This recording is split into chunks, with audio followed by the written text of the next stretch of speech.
할머니는 지현에게 말했다. 아가씨, 정말 고마워요. 나는 이제 죽은 줄로만 알았는데. 할머니의 목소리는 힘이 없었지만 그 안에는 진심 어린 감사가 담겨 있었다. 할머니는 자신의 목숨을 구해준 지현에게 보답하고 싶어 했다. 아가씨, 내가 가진 것은 이것밖에 없지만 이것이라도 받아주세요. 할머니는 자신의 머리에 꽂혀 있던 낡은 비추색 비녀를 꺼내 지현에게 건넸다. 비녀에는 용이 섬세하게 조각되어 있었고 그 비추는 마치 살아있는 것처럼 빛나고 있었다. 아가씨, 이 비녀는 나의 마지막 유품이에요. 이 비녀가 당신을 지켜줄 거예요. 당신이 힘든 시련을 겪을 때 이 비녀가 당신에게 힘이 되어줄 거예요. 할머니는 지연의 손에 비녀를 쥐어주고 홀연히 사라졌다. 지연은 할머니가 떠난 후 비녀를 보며 깊은 생각에 잠겼다. 그녀는 비녀의 아름다움에 감탄했지만 그 안에 담긴 신비로운 힘에 전율했다. 비녀의 비추는 마치 살아있는 것처럼 빛나고 있었고 그 빛은 그녀의 마음속에 희미한 희망을 불어넣었다. 그녀는 비녀를 자신의 머리에 꽂았다. 비녀는 그녀의 머리에 완벽하게 어울렸고 그녀의 아름다움을 더욱 빛나게 했다. 그녀는 비녀를 보며 할머니와의 약속을 잊지 않겠다고 다짐했다. 그녀는 다시 병원으로 돌아와 자신의 일상으로 돌아왔다. 그녀는 여전히 혼자였지만 그녀의 마음속에는 더 이상 공허함이 없었다. 그녀는 할머니가 남긴 비녀를 보며 그녀의 따뜻한 마음과 희망을 기억했다. 그녀는 비녀를 보며 자신이 혼자가 아니라는 것을 깨달았다. 그녀의 마음속에는 이제 더 이상 왜 나는 이렇게 혼자인가 라는 의문이 없었다. 그녀는 그저 자신의 삶을 살아가고 있었다. 그날 밤 지연은 낡은 비녀를 보며 깊은 생각에 잠겼다. 그녀의 머릿속에는 할머니의 마지막 말과 비녀의 아름다움이 맴돌았다.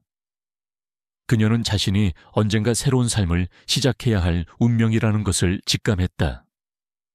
그녀의 평화로운 삶은 이제 더 이상 평화롭지 않았다.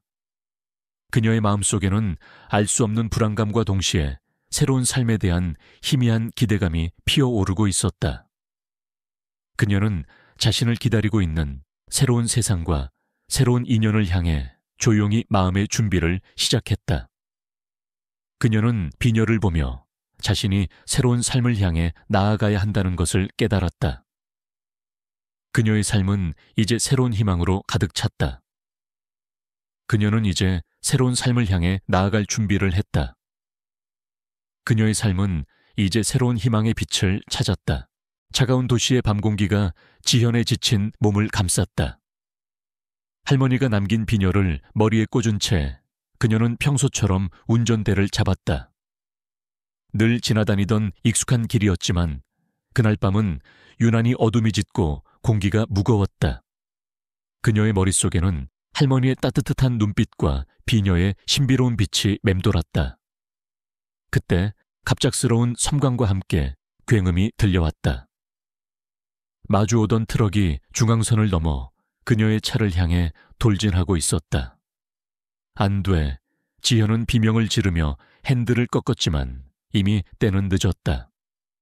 엄청난 충격과 함께 차는 도로 옆 절벽 아래로 굴러떨어졌다. 산산조각 난차한 지연의 몸은 찢어지고 부서졌다.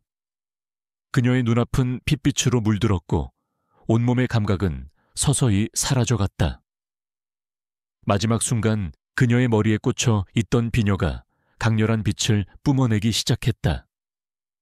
그 빛은 그녀의 몸을 감쌌고 마치 따뜻한 온천에 몸을 담근 것처럼 그녀의 모든 고통을 녹여냈다. 이게 무슨 일이지?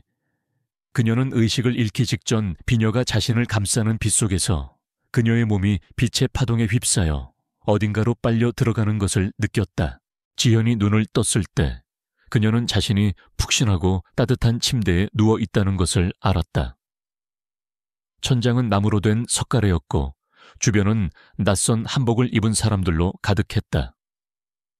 이게 꿈인가? 그녀는 자신의 몸을 내려다보았다. 그러나 그녀가 본 것은 그녀의 몸이 아니었다. 그녀는 낯선 여자의 몸에 들어와 있었다. 이 여자는 병적으로 마른 몸에 온몸은 멍투성이었고 창백한 얼굴에는 깊은 상처가 있었다. 그녀의 몸은 마치 오랫동안 학대당한 것처럼 약하고 허약했다. 지현은 자신의 손을 보았다. 그녀의 손은 더 이상 차가운 메스를 잡던 외과 의사의 손이 아니었다. 그것은 마치 며칠 동안 아무것도 먹지 못한 사람의 손처럼 앙상하고 가늘었다. 지현은 자신이 어떤 이유로든 다른 사람의 몸에 들어왔다는 것을 직감했다. 그녀는 주변을 둘러보았다. 그녀가 누워있는 곳은 낡은 창문과 해진 병풍이 놓여있는 작은 방이었다. 방 안에는 아무도 없었고 오직 그녀만이 홀로 남아있었다. 창밖에서 들려오는 바람소리와 새소리만이 그녀의 유일한 동반자였다. 그녀는 자신의 귓게 맴도는 희미한 신음소리를 들었다. 그 소리는 마치 이 몸의 주인인 듯한 여자의 슬픔과 고통을 담고 있었다. 지현은 자신의 심장이 마치 얼음처럼 차가워지는 것을 느꼈다. 지현은 이 몸의 주인이 누구인지 알기 위해 주변을 돌아다녔다. 그녀는 방 안의 낡은 거울을 보았다. 거울 속에는 그녀의 얼굴이 아닌 아름답지만 슬픔에 잠긴 한 여자의 얼굴이 비춰졌다. 그녀는 거울 속의 여자를 보며 자신의 운명을 직감했다. 나는 이 여자가 되었구나. 그때 방문이 열리고 한 젊은 궁녀가 들어왔다. 그녀는 지현을 보고 놀란 표정을 지었다.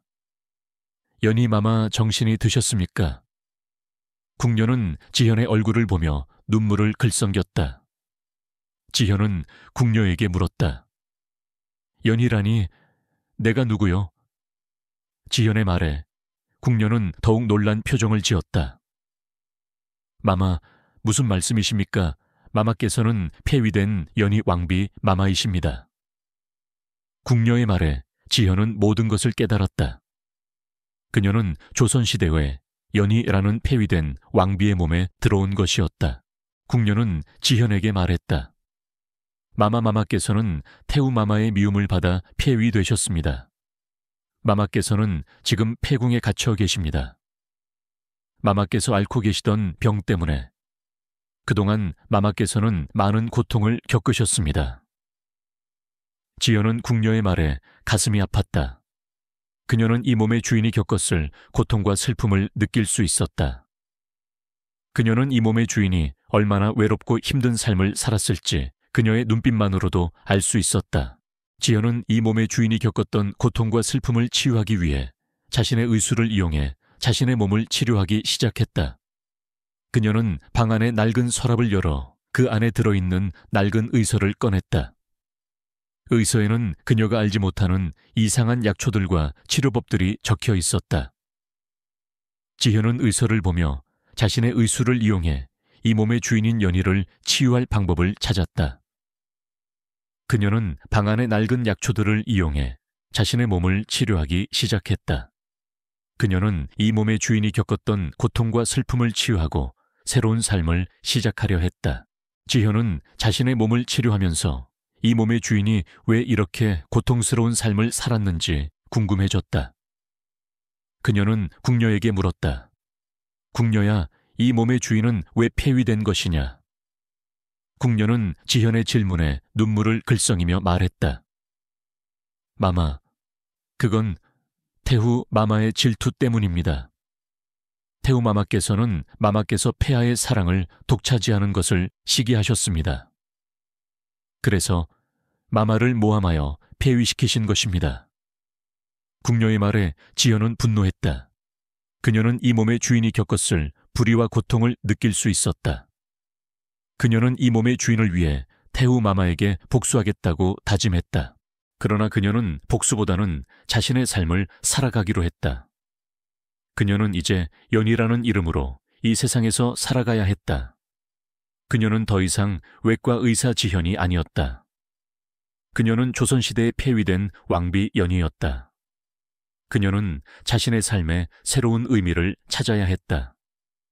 그녀는 이 몸의 주인이 겪었던 모든 고통과 슬픔을 치유하고 새로운 삶을 시작해야 했다. 그녀는 더 이상 과거에 얽매이지 않고 새로운 삶을 향해 나아가려 했다. 그녀는 이 세상에서 자신의 존재를 증명하고 새로운 삶을 살아가려 했다. 그녀는 이 세상에서 자신의 의수를 이용해 사람들을 돕고 새로운 삶을 시작하려 했다. 그녀는 이제 새로운 운명에 맞서 싸워야 했다. 지연은 연희라는 이름으로 새로운 삶을 살아가기 시작했다. 그녀는 폐위된 왕비로서 폐궁에 갇혀 지냈지만 그녀의 마음속에는 의사로서의 사명감이 꺼지지 않았다. 그녀는 낡은 의서를 읽고 궁궐 후원의 정원을 돌아다니며 약초를 채취했다. 그녀의 눈에는 평범한 풀과 꽃들이 약초로 보였고 그녀의 손에는 메스 대신 낡은 숟가락과 막자 사발이 들려 있었다. 연희는 자신의 몸에 남은 상처들을 치료하며 그녀의 몸을 건강하게 회복시켰다. 그녀는 자신의 몸이 건강해지자 주변의 아픈 사람들을 돕기 시작했다.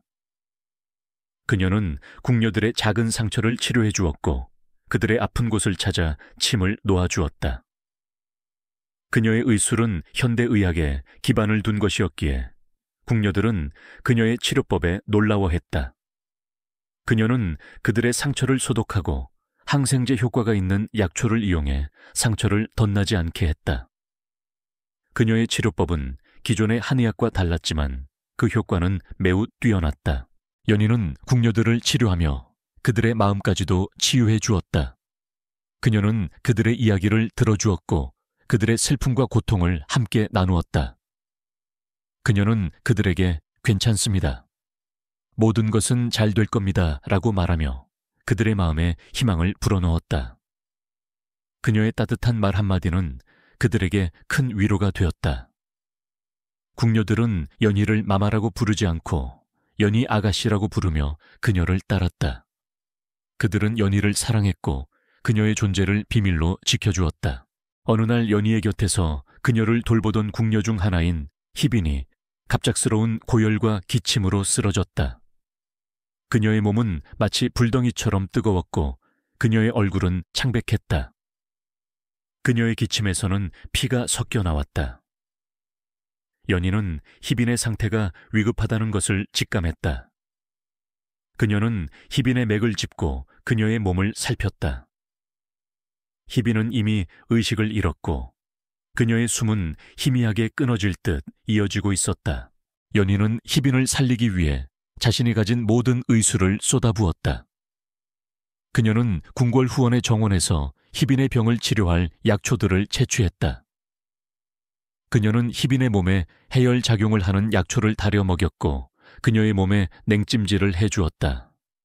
그녀는 희빈의 폐렴을 치료하기 위해 항생제 효과가 있는 약초들을 이용해 약을 만들었다.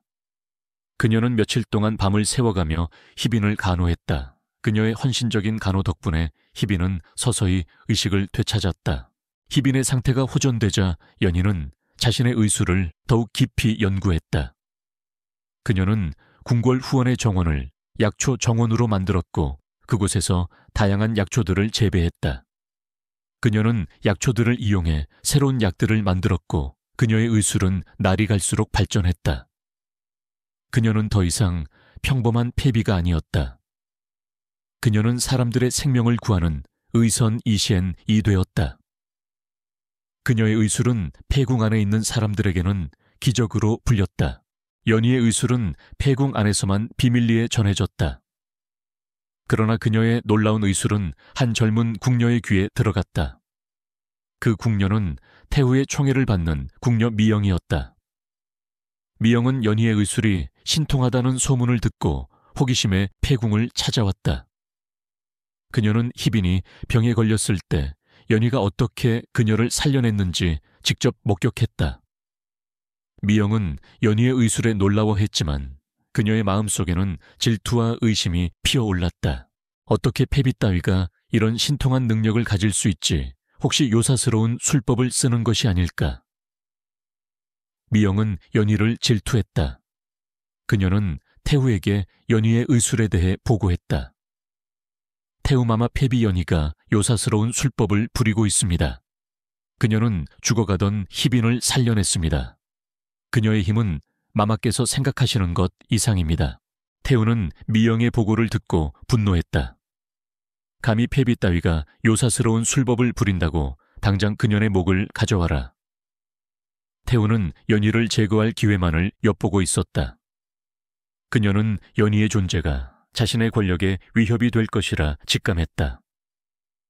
그녀는 연희의 의술이 단순한 의술이 아니라 그녀의 목숨을 위협하는 위험한 힘이라는 것을 알고 있었다. 태우는 연희의 의술을 이용해 자신의 권력을 강화하려 했다. 그녀는 연희를 어의로 만들어 자신의 편에 두고 싶어 했다. 그러나 그녀는 연희가 자신의 말을 듣지 않을 것이라는 것을 알고 있었다. 그래서 그녀는 연희를 제거하기 위해 더욱 비열하고 교활한 음모를 꾸미기 시작했다. 그녀는 연희의 의술을 요사스러운 술법으로 규정하고 그녀를 역적으로 몰아쓰려 했다. 그녀의 비열한 음모는 이제 막 시작되었다. 태우의 음모는 연희를 향한 첫 번째 시험으로 이어졌다. 태우는 자신의 신복인 재상에게 연희의 의술을 시험해보라고 지시했다. 재상은 태우의 지시에 따라 폐궁을 찾아와 연희에게 말했다. 패비 태우마마께서 너의 의술을 시험해보고 싶으시단다. 만약 너의 의술이 신통치 못하다면 너는 물론이고 너를 따르던 모든 궁녀들이 목숨을 잃을 것이다. 재상의 말에 연희는 망견자실했다. 그녀는 자신의 의술이 자신뿐만 아니라 그녀를 따르던 모든 사람들의 목숨을 위협할 것이라는 것을 깨달았다. 재상은 연희에게 한 가지 시험을 제시했다. 내일 아침 병으로 쓰러진 태후마마의 조카 민우를 치료해라. 만약 네가 민우를 치료하지 못한다면 너는 역적으로 몰려 죽게 될 것이다. 재상의 말에 연희는 경악했다. 그녀는 자신이 얼마나 위험한 상황에 놓여 있는지 깨달았다. 그녀는 자신의 의술이 자신뿐만 아니라 그녀를 사랑하는 모든 사람들의 목숨을 위협할 것이라는 것을 깨달았다. 연희는 밤새도록 잠을 이루지 못했다. 그녀는 자신이 겪게 될 시련에 대해 생각했다. 그녀는 자신의 의술이 자신을 위험에 빠뜨릴 것이라는 것을 알았지만 그녀는 포기하지 않았다. 그녀는 자신의 의술을 이용해 민우를 치료하고 태우의 음모로부터 자신을 지켜내겠다고 다짐했다. 그녀는 자신의 삶을 위해 그녀를 사랑하는 모든 사람들을 위해 새로운 운명에 맞서 싸워야 했다. 그녀의 삶은 이제 새로운 희망의 빛을 찾았다. 태우의 명에 따라 폐궁에 갇혀있던 연희지연는 민우를 치료해야 하는 시험대에 올랐다. 재상의 경고는 단순한 협박이 아니었다. 그것은 연희와 그녀를 따르던 궁녀들의 목숨을 건 잔인한 게임이었다. 연희는 밤새 잠을 이루지 못하고 약초들을 연구하며 민우의 병세를 예측하려 애썼다. 그녀의 머릿속에는 온갖 의학 지식들이 교차했지만 민우의 정확한 상태를 알 수 없는 상황에서는 모든 것이 추측일 뿐이었다. 그녀는 자신의 의술이 과연 이 낯선 시대의 질병을 치료할 수 있을지 불안했다. 하지만 그녀는 포기하지 않았다. 그녀는 자신의 의술에 대한 믿음과 사람의 생명을 살리고자 하는 의사로서의 사명감을 잃지 않았다. 그녀가 깊은 생각에 잠겨 있을 때 궁궐에 심상치 않은 기운이 감돌고 있었다. 한밤중에 울리는 징소리는 불길한 징조였다. 무슨 일이지? 연희는 창문을 열고 밖을 내다보았다. 수많은 궁녀와 내관들이 횃불을 들고 바쁘게 오가고 있었다. 그들의 얼굴에는 공포와 불안이 가득했다. 연희는 직감적으로 어떤 중대한 사건이 벌어졌음을 느꼈다. 이튿날 아침 한 궁녀가 폐궁으로 달려와 다급하게 소식을 전했다. 연희마마 큰일 났습니다. 폐하께서 갑자기 쓰러지셨습니다. 연희는 충격에 휩싸였다. 폐하가 쓰러지셨다고 혹시 민우를 치료하라는 것은 폐하의 병세를 살피려는 태후의 계략이었나? 그녀는 태후의 비열함에 전율했다. 태후는 연희의 의술이 뛰어난 것을 알고 그녀를 이용해 왕의 병을 치료하고 자신의 권력을 더욱 공고히 하려 했을 것이라 짐작했다. 연희는 태후의 음모가 자신뿐만 아니라 이 나라의 운명까지도 위협하고 있다는 것을 깨달았다. 그녀는 자신의 의술을 이용해 왕을 살리고 태후의 음모로부터 이 나라를 구해야 했다. 왕의 병세는 위독했다. 온몸에 열이 펄펄 끓고 정신을 잃고 헛소리를 내뱉는 혼수 상태에 빠져 있었다. 어이들은 진맥을 하고 온갖 약을 처방했지만 아무런 효과가 없었다. 왕의 숨은 점점 가빠졌고 그의 맥박은 희미하게 끊어질 듯 이어지고 있었다. 폐하, 정신을 차리십시오. 대신들은 왕의 침상 주위를 둘러싸고 울부짖었다. 태후는 왕의 병을 틈타 자신의 권력을 강화하려 했다. 그녀는 대신들을 협박하고 왕의 자리를 빼앗으려 했다. 어이들, 당장 폐하의 병을 고치지 못하면 너희들의 목숨은 파리 목숨보다 하찮을 것이다. 태후의 분노 섞인 목소리에 어이들은 두려움에 떨었다. 그들은 왕의 병을 치료할 방법을 찾지 못했다. 그때 폐궁에 살던 궁녀 희빈이 태후에게 달려가 무릎을 꿇었다. 태후 마마 부디 폐궁에 계신 연희 마마를 불러주십시오. 연희 마마께서는 희빈의 병을 낫게 하신 뛰어난 의술을 가지고 계십니다. 마마께서 폐하의 병을 고치실 수 있을 것입니다. 희빈의 말에 대신들은 술렁거렸다. 폐비 따위가 어찌 폐하의 병을 치료하겠다고. 저것은 폐비를 옹호하려는 강요한 계략일 뿐이다. 그들은 희빈의 말을 비웃었다. 태후는 희빈의 말을 듣고 잠시 생각에 잠겼다. 그녀는 연희의 의술을 믿지 않았지만 지금 이 상황에서는 연희의 의술을 시험해볼 가치가 있다고 판단했다. 그녀는 연희를 불러들이기로 결정했다. 좋다, 당장 폐비를 불러와라. 태후의 명령에 궁녀들은 연희를 찾아 나섰다. 연희는 왕이 쓰러졌다는 소식을 듣고 희빈의 안내를 받아 왕의 침소로 향했다. 왕의 침소는 금빛 휘장과 화려한 가구들로 가득했지만 그 안에는 죽음의 그림자가 드리워져 있었다. 왕의 얼굴은 핏기 하나 없이 창백했고 그의 숨은 가늘게 끊어질 듯 이어지고 있었다. 폐하. 연희는 왕의 모습을 보고 가슴이 아팠다. 그녀는 왕의 맥을 짚고 그의 몸을 살폈다. 그녀는 왕의 병이 단순한 열병이 아니라 독에 중독된 것이라는 것을 직감했다. 독에 중독된 것이 분명합니다. 누군가 폐하께 독을 먹였습니다. 연희의 말에 태후와 대신들은 경악했다. 무슨 망발이냐, 폐하께 독을 먹일 자가 누가 있겠느냐. 대신들은 연희의 말을 믿지 않았다. 그들은 연희가 자신의 무능을 감추기 위해 거짓말을 하고 있다고 생각했다. 태후는 연희를 비웃으며 말했다. 내년이 폐하를 죽이려는 것이 아니더냐. 당장 그 입을 다물어라. 연희는 태후의 협박에도 굴하지 않았다. 태후마마, 제가 폐하를 살릴 수 있습니다. 하지만 저에게는 시간이 없습니다. 폐하의 병세는 이미 깊어졌습니다. 지금 당장 수술을 해야 합니다. 연희의 말에 대신들은 경악했다. 수술이라니 그게 무슨 망발이냐, 폐하의 몸에 칼을 대겠다는 것이냐. 그들은 연희를 요사스러운 술법을 부리는 역적기로 몰아세웠다. 연희는 그들의 비난에도 굴하지 않았다. 그녀는 오직 왕의 생명을 살리는 데에만 집중했다. 그녀는 태후와 대신들의 눈빛을 피하며 왕의 몸을 살피고 있었다. 폐하께서는 3시간 안에 숨을 거두실 겁니다. 지금 당장 수술을 하지 않으면 폐하의 목숨은 장담할 수 없습니다. 연희의 말에 태후는 불안한 눈빛으로 시계를 보았다. 그녀는 왕의 죽음을 원했지만 그녀의 계획은 왕이 병으로 죽는 것이 아니었다. 그녀는 왕이 연희의 손에 죽는 것을 원했다. 그렇게 되면 연희를 제거할 명분과 함께 자신의 권력을 공고히 할 수 있었다. 조타 내년의 말대로 폐하의 병을 고쳐라. 만약 폐하의 병을 고치지 못한다면 너는 물론이고 너를 따르던 모든 궁녀들의 목숨은 내 손에 달려있을 것이다.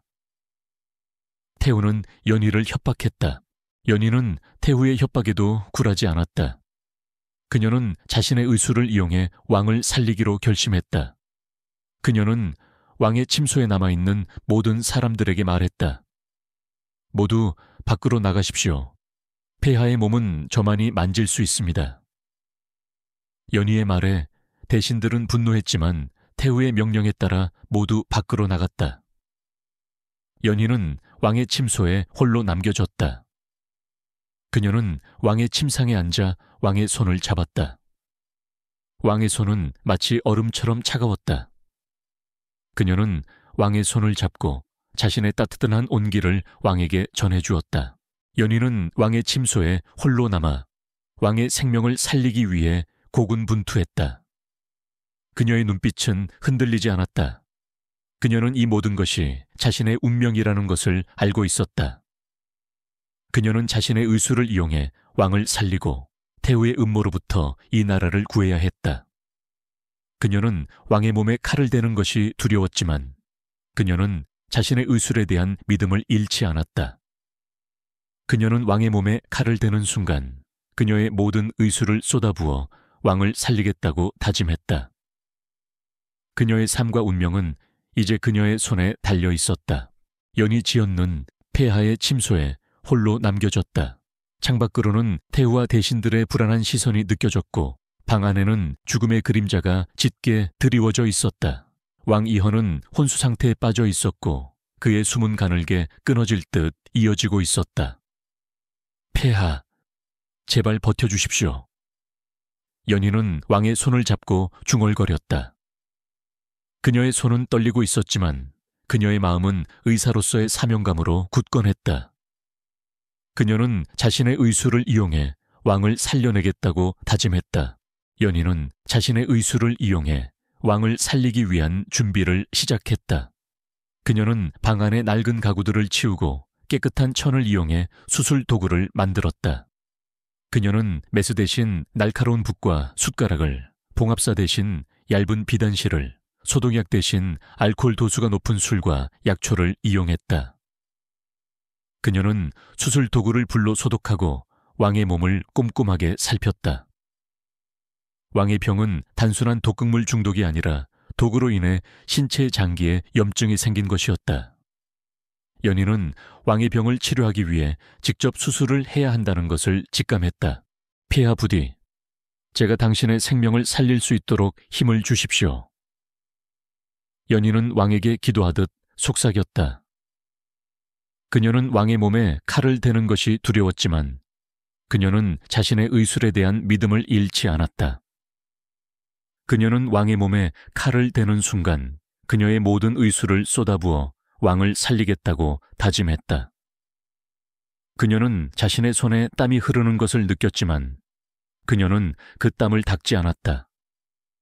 그녀는 오직 왕의 생명을 살리는 데에만 집중했다. 연희는 왕의 복부에 칼을 대기 시작했다. 그녀의 손은 흔들리지 않았다. 그녀는 오직 왕의 생명을 살리는 데에만 집중했다. 그녀는 왕의 복부를 가르고 도구로 인해 염증이 생긴 장기를 찾아냈다. 그녀는 붓으로 염증이 생긴 장기를 긁어내고 약초를 이용해 상처를 소독했다. 그녀의 손놀림은 마치 춤을 추는 것처럼 우아하고 정확했다.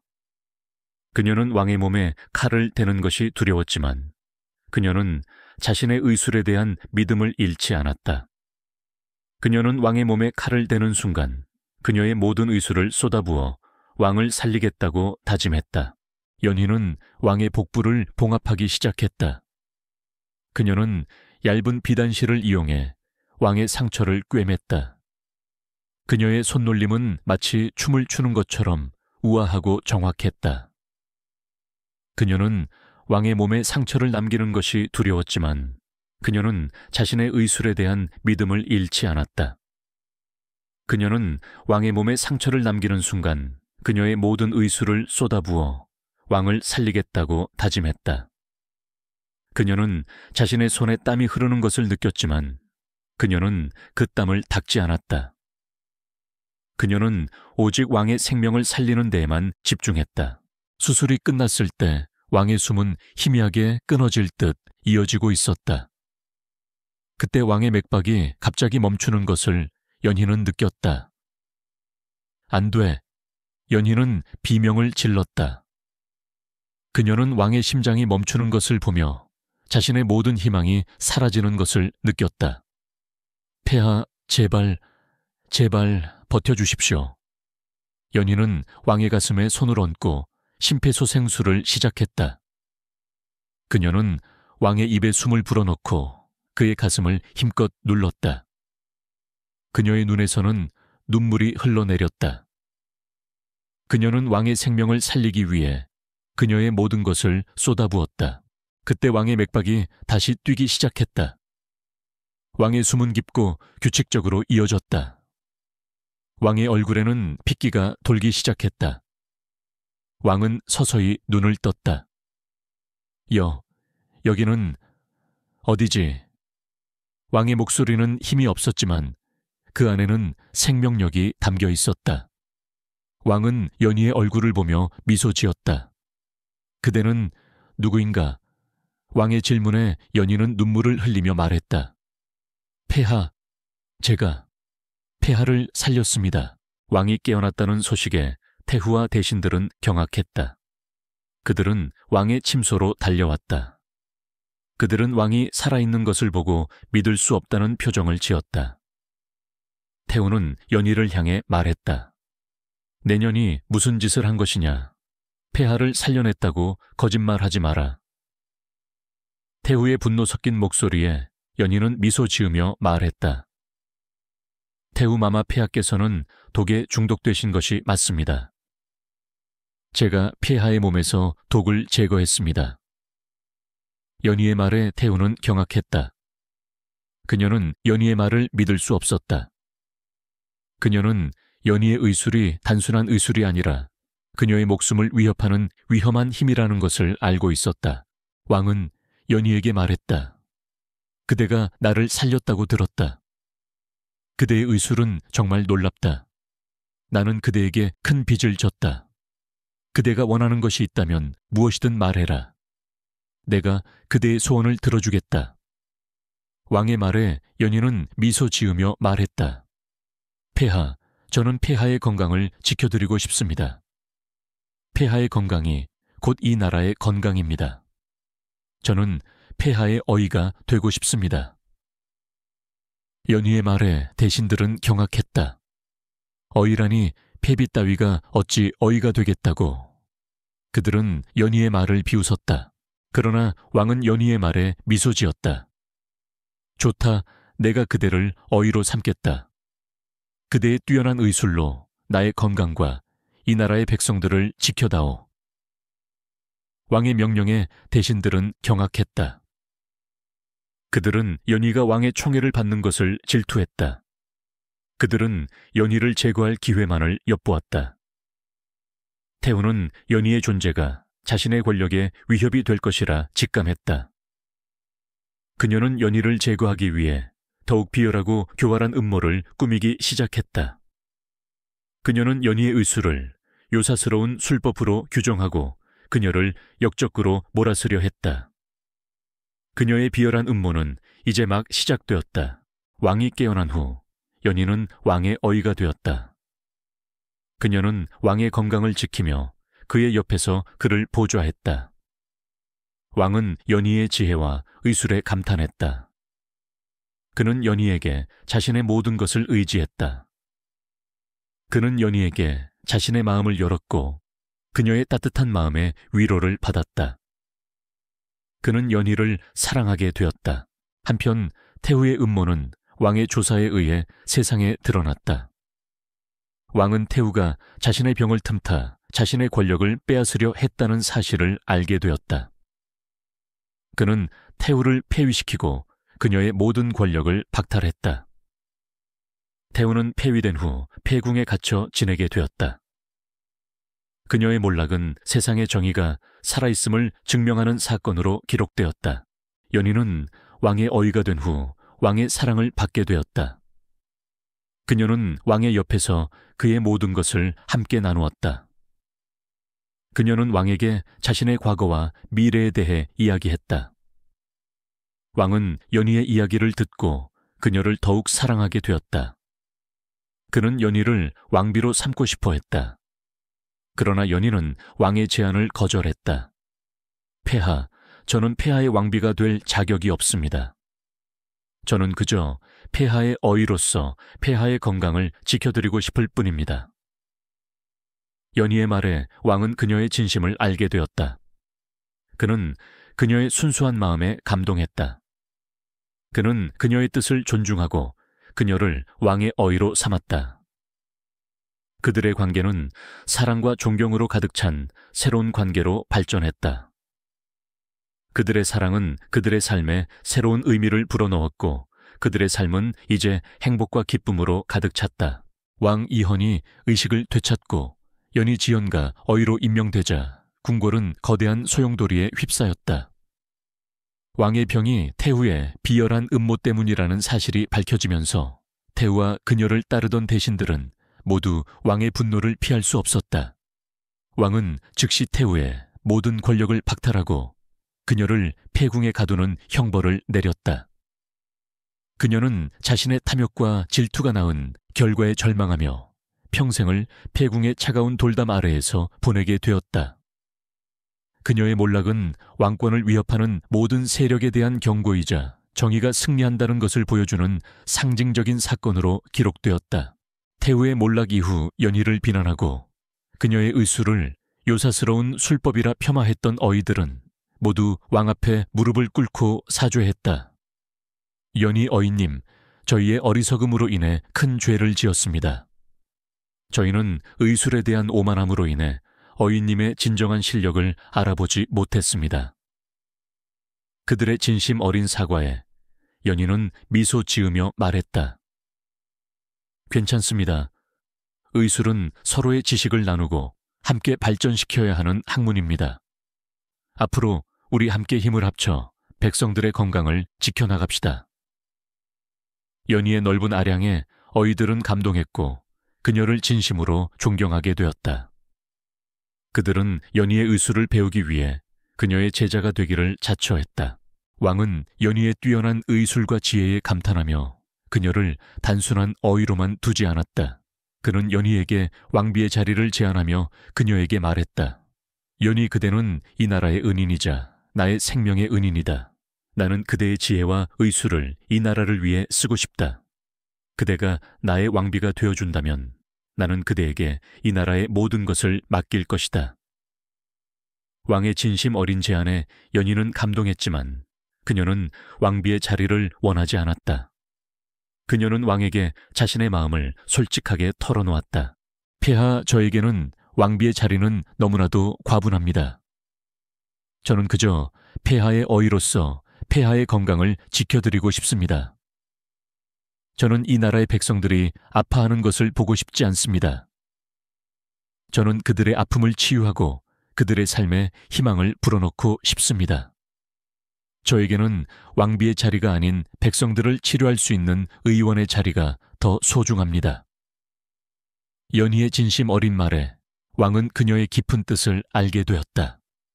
그는 연희의 순수한 마음에 감동했고 그녀의 뜻을 존중하기로 했다. 왕은 연희의 뜻에 따라 그녀에게 해민서라는 관청을 맡겼다. 해민서는 조선시대의 백성들의 병을 치료하던 관청이었다. 왕은 연희에게 해민서를 맡기며 백성들의 병을 치료하고 새로운 의술을 연구할 수 있는 모든 권한을 주었다. 연희는 해민서의 책임자가 되어 백성들의 병을 치료하고 그녀의 현대의학 지식을 이용해 새로운 치료법들을 개발했다. 그녀는 백성들에게 해민서의 의손 이시엔으로 불리며 존경받았다. 어느 날 저녁 연희는 왕과 함께 궁궐 후원의 정원을 거닐고 있었다. 그들은 과거에 겪었던 모든 시련과 역경들을 되돌아보았다. 연희, 나는 그대를 만나고 나서야 진정한 왕의 자리를 알게 되었다. 그대는 내게 권력의 허무함과 백성을 사랑하는 마음을 가르쳐 주었다. 나는 그대에게 정말 고맙다. 왕의 진심 어린 말에 연희는 미소 지으며 말했다. 폐하, 저도 폐하를 만나고 나서야 저의 삶의 의미를 찾았습니다. 저는 이 나라의 백성들을 치료하는 것이 저의 삶의 의미라는 것을 알게 되었습니다. 폐하 덕분에 저는 새로운 삶을 살 수 있게 되었습니다. 저야말로 폐하께 감사합니다. 왕은 연희에게 물었다. 연희, 그대는 대체 어떤 세상에서 온 것인가? 그대의 의술은 이 세상의 것이 아닌 것 같구나. 연희는 왕에게 자신의 과거와 미래에 대해 이야기했다. 그녀는 자신이 살았던 현대 사회와 의사로서의 삶에 대해 솔직하게 털어놓았다. 왕은 연희의 이야기를 듣고 그녀의 삶과 그녀의 진심에 감동했다. 그는 그녀의 순수한 마음과 그녀의 깊은 지혜를 더욱 사랑하게 되었다. 그는 그녀를 왕비로 삼고 싶었지만 그녀의 뜻을 존중했다. 그는 그녀를 자신의 반려자로 삼고 싶었다. 연희와 왕은 그날 이후로 연인이 되었고 그들의 사랑은 점점 더 깊어졌다. 연희는 왕의 곁에서 그를 지켜주는 든든한 반려자가 되었고 왕은 연희의 사랑 속에서 점차 과거의 상처를 치유하고 밝은 미소를 되찾았다. 그들은 더 이상 외롭지 않았다. 그들은 서로에게 가족이 되어 주었고 서로의 행복을 위해 노력했다. 그들의 삶은 과거의 어둠을 지나 새로운 희망의 빛을 찾았다. 왕은 연희를 위해 궁궐후원에 그녀만의 약초 정원을 만들어 주었다. 그곳에는 그녀가 현대 의학 지식을 이용해 개발한 새로운 약초들이 자라고 있었다. 연희는 그곳에서 백성들을 위한 새로운 약들을 만들었고 그녀의 의술은 날이 갈수록 발전했다. 그들의 사랑은 그들의 삶에 새로운 의미를 불어넣었고 그들의 삶은 이제 행복과 기쁨으로 가득 찼다. 그들의 이야기는 이제 세상에 널리 알려졌다. 사람들은 그들의 사랑과 헌신에 감동했고 그들을 존경했다. 그들은 더 이상 사람들의 비난과 비웃음을 받지 않았다. 그들은 이제 세상의 존경과 사랑을 받는 진정한 영웅이 되었다. 세월은 흘렀고 연희 지현과 왕 이현의 삶은 과거의 그림자로부터 완전히 벗어나 찬란한 봄을 맞이했다. 연희는 더 이상 폐궁에 갇힌 폐비가 아니었다. 그녀는 왕의 가장 사랑하는 반려자이자 왕을 그림자처럼 보좌하는 지혜로운 조력자였다. 그녀의 마음속에는 의사로서의 사명감이 꺼지지 않았고 그녀는 왕의 적극적인 지지 속에서 해민서를 이끌며 백성들을 위한 새로운 의술을 펼쳤다. 그녀는 현대의학 지식을 이용해 새로운 약들을 개발하고 위생관념을 전파하여 전염병을 예방했다. 그녀의 노력 덕분에 백성들의 삶은 질적으로 향상되었고 그녀는 백성들에게 살아있는 보살로 불리며 존경받았다. 왕 이현은 더 이상 태후의 음모에 시달리던 나약한 왕이 아니었다. 그는 연희의 지혜와 사랑 속에서 진정한 왕의 자리를 찾았다.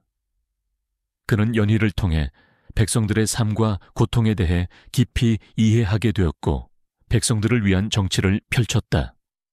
그는 연희의 조언에 따라 백성들을 위한 병원과 학교를 세웠다. 병원에서는 연희가 개발한 새로운 약들과 치료법들이 무료로 제공되었고 학교에서는 가난한 백성들의 아이들이 글을 배우고 꿈을 키웠다. 왕은 연희와 함께 나라를 다스리며 백성들의 삶을 풍요롭게 만들었다. 그들은 서로에게 의지하며 서로를 사랑하며 이 나라를 더 좋은 곳으로 만들어 나갔다. 연희와 왕은 자신들의 성공을 개인적인 행복에만 국한시키지 않았다. 그들은 자신들이 받은 사랑을 세상에 돌려주기 위해 해민의원이라는 이름의 큰 병원을 세웠다. 해민의원은 연희가 개발한 모든 의술과 약들을 무료로 백성들에게 제공했다. 연희는 해민의원의 원장이 되어 직접 환자들을 치료하고 미래의 의사들을 양성했다. 그녀의 제자들은 연희의 의술을 배우기 위해 전국에서 모여들었다. 연희는 그들에게 의술뿐만 아니라 사람의 생명을 소중히 여기는 의사로서의 마음가짐을 가르쳤다. 혜민 의원은 연희와 왕의 사랑과 희생을 상징했다. 병원은 연희의 의술 덕분에 많은 사람들의 생명을 구했고, 학교는 왕의 따뜻한 마음 덕분에 많은 아이들의 꿈을 키워주었다. 그들의 선행은 사회 전체에 긍정적인 영향을 미쳤고, 그들의 이야기는 많은 사람들에게 감동과 희망을 주었다. 그들은 이제 재산이나 명예보다는 사랑과 나눔의 가치를 아는 진정한 부자로 살아가고 있었다. 그들의 삶은 평범하지 않았지만 그들의 사랑은 그 어떤 가족보다도 따뜻하고 굳건했다. 어느 화창한 봄날 오후, 연희와 왕은 함께 그들이 처음 만났던 궁궐후원의 정원을 거닐고 있었다.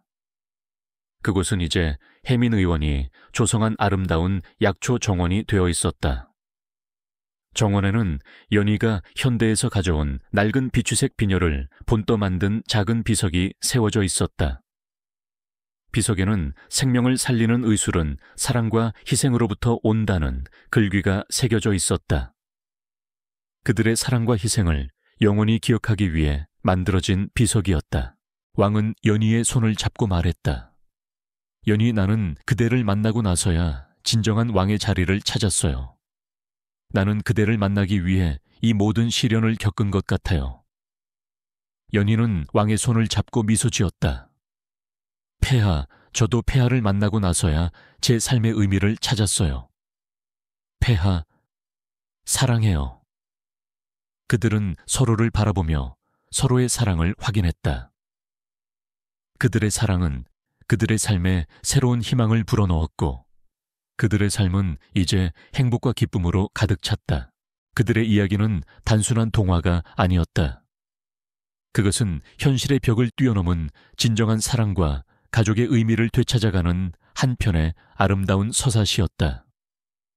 그들은 모든 것을 잃을 뻔했지만 그들의 진심과 사랑은 결국 그들의 모든 것을 되찾아 주었다. 그들은 서로에게 의지하며 서로를 사랑하며 새로운 삶을 살아가고 있었다. 마지막으로 한 장의 그림이 모든 것을 함축하고 있었다. 연희와 왕이 혜민 의원 앞에서 밝게 웃고 있는 모습이었다. 그들의 뒤로는 수많은 백성들이 그들을 향해 박수를 보내고 있었다. 그들의 모습은 차가웠던 겨울을 지나 따뜻한 봄을 맞이한 한 가족의 완전한 행복을 상징하는 듯했다. 그들은 서로에게 의지하며 서로를 사랑하며 새로운 삶을 살아가고 있었다. 그들의 이야기는 비극적인 시작에서 기적적인 사랑을 꽃피운 한편의 아름다운 동화로 영원히 기억될 것이다. 서울의 중심에 우뚝 솟은 한 대학병원, 그곳의 외과 병동에는 지현이라는 이름이 전설처럼 회자되곤 했다. 그녀는 30대 초반의 젊은 나이에도 불구하고 아무도 성공하지 못할 것이라 여겼던 고난도 수술을 성공시키며 수많은 생명을 구해낸 천재 외과 의사였다. 그러나 수술실을 벗어난 그녀의 삶은 차가운 메스처럼 고독하고 정적이었다. 그녀의 유일한 친구는 낡은 책상 위에 탁상 시계와 수술실의 멸균된 공기, 그리고 병원 복도에서 들려오는 희미한 발소리뿐이었다. 그녀는 점심시간에도 직원 식당 대신 작은 휴게실 구석에 앉아 혼자 도시락을 먹곤 했다. 째깍거리는 시계 소리, 텅 빈 공간에 울리는 숟가락 소리, 그리고 도시락에서 피어오르는 김냄새만이 그녀의 유일한 동반자였다. 그녀의 눈은 창밖의 푸른 하늘을 향했지만 그 눈빛은 늘 어딘가 공허하고 외로워 보였다. 그녀는 늘 환자에게 최선을 다했지만 자신의 삶에는 무관심했다. 그녀는 사랑하는 사람도, 그녀를 사랑하는 사람도 없었다. 그녀는 그저 매일 반복되는 수술과 치료, 그리고 고독한 일상 속에서 자신의 존재를 잊으려 했다. 그녀에게 삶의 의미는 오직 환자의 생명을 살리는 것뿐이었다. 그녀의 마음속에는 항상 왜 나는 이렇게 혼자인가 라는 의문이 떠올랐지만 그녀는 그 질문에 대한 답을 찾으려 하지 않았다. 그녀는 그저 침묵 속에서 자신의 고독을 받아들였다. 어느 늦은 밤 12시간이 넘는 대수술을 성공적으로 마친 지현은 지친 몸을 이끌고 병원을 나섰다. 온몸의 근육은 비명을 지르고 있었고 그녀의 발걸음은 힘없이 휘청거렸다. 그때 병원 뒤편의 으슥한 골목에서 한 할머니가 쓰러져 있는 것을 발견했다. 할머니의 옷차림은 낡고 초라했으며 얼굴은 창백했다. 할머니는 낡은 박스를 품에 안고 있었고 그 안에는 며칠 동안 먹지 못한 빵 조각이 들어있었다. 지현은 자신의 피곤함을 잊고 할머니에게 달려갔다. 할머니, 괜찮으세요? 어디 아프신 데는 없으세요? 지현은 할머니의 맥을 짚고 심폐소생술을 시작했다.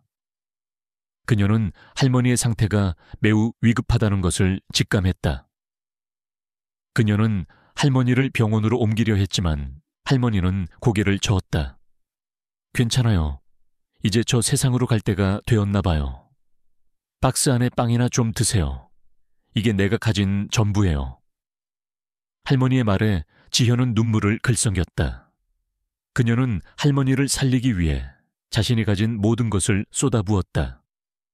그녀는 할머니에게 따뜻한 옷을 입혀주고 그녀의 손을 잡고 따뜻한 차를 마시게 해주었다. 그녀는 할머니를 위해 며칠 동안 밤을 새워가며 정성껏 간호했다. 그녀의 헌신적인 간호 덕분에 할머니는 서서히 의식을 되찾았다.